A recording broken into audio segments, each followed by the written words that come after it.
ज़िंदगी या मौत, जब हर सांस की कीमत हो तो आप क्या करेंगे? क्या आप इन चैलेंजेस का सामना कर पाएंगे जब समंदर, ज़मीन और आसमान सब मुखालिफ हों?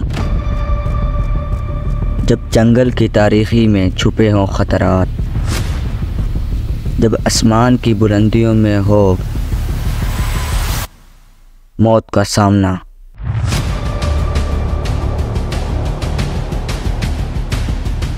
जब ज़मीन फट जाए और ज़िंदगियां ख़तरे में हों, ज़िंदगी की सबसे बड़ी जंग।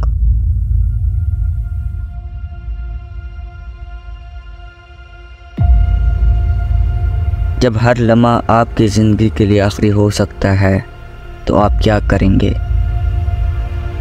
कभी कभी उम्मीद की आखिरी किरण ही ज़िंदगी का सहारा बन जाती है। जब बुलंदियों में मौत आपका इंतज़ार कर रही हो, क्या आप रुक जाएंगे? जब आपका हर कदम मौत की तरफ ले जा रहा हो, क्या आप ज़िंदा रह सकते हैं?